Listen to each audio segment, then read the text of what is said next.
Good evening from New York. I'm Chris Hayes. 32 days until the election.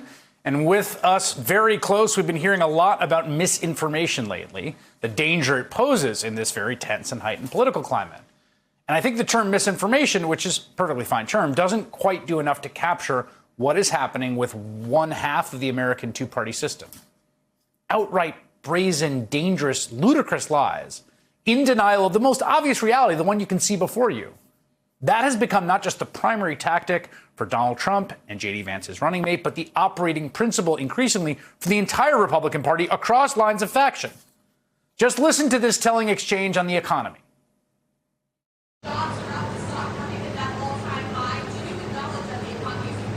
No, it's not. It's inflation has devastated our economy. It's one of the big problems we have.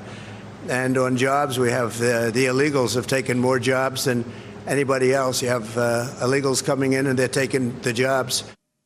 Just a lie. Just a lie. Donald Trump knows the economy is doing very well. He knows the, quote, illegals, undocumented, unauthorized workers haven't taken all the jobs. Inflation has cooled. Jobs are up a lot. Wages are up. The stock market is booming. He denies it.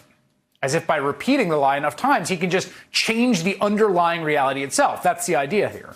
Another one, again, just from today, a simple, small one, but perfectly indicative. Trump comes out and boasts that Jamie Dimon, the CEO of J.P. Morgan Chase, has endorsed Trump for president. Now, you'd think you can't lie about that. It's too easy to check. You could probably guess what the problem is here. Jamie Dimon has not endorsed Donald Trump for president. That's just a flat-out lie. You could just call up his spokespeople, as reporters did. His spokesman said Jamie Dimon has not endorsed anyone. Now, when Trump was called out for this obvious brazen lie, he then resorted to even more lying, telling NBC News, I don't know anything about it, and somebody put it up, no, I don't know. After NBC News explained that Dimon did not endorse Trump, he responded, well, then somebody is using his name? And the original post with the lie is still up, by the way. Again, this is just a perfect example of how the Trump Republican Party operates. Today, Florida Senator Marco Rubio, a person who at once upon a time people thought was like a serious dude, he called these new jobs numbers, right, put out by independent civil servants, another fake jobs report out from the Biden-Harris government, basically accusing the White House of cooking the books. And at some level, it's not anything new, right? We've been living with this for so long. Everyone knows Trump and his MAGA cronies are liars. But there's real danger here, right? The lies are dangerous. They have a cost. Like, for instance, most obviously, the big lie of a stolen 2020 election, the lie that Donald Trump repeats to this day, almost every day, even as his running mate tries to gaslight us all into believing he doesn't.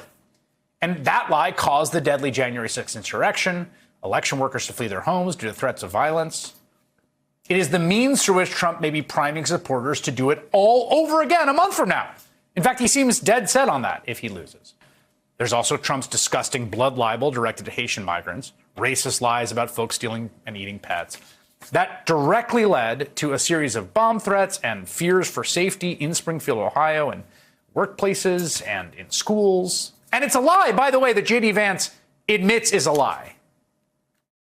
The American media totally ignored this stuff until Donald Trump and I started talking about cat memes. If I have to, create stories so that the American media actually pays attention to the suffering of the American people, then that's what I'm going to do, Dana.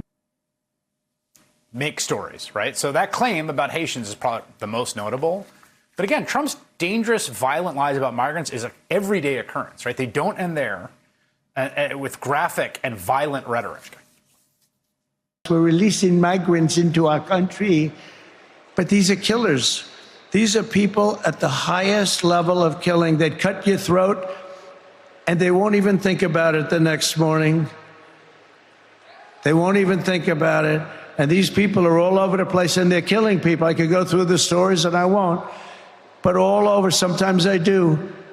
They come up, they grab young girls, and they slice them up right in front of their parents.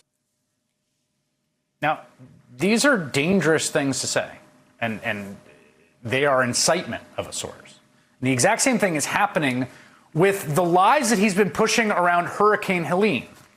That FEMA disaster relief money is somehow being taken from those affected and redirected to migrants.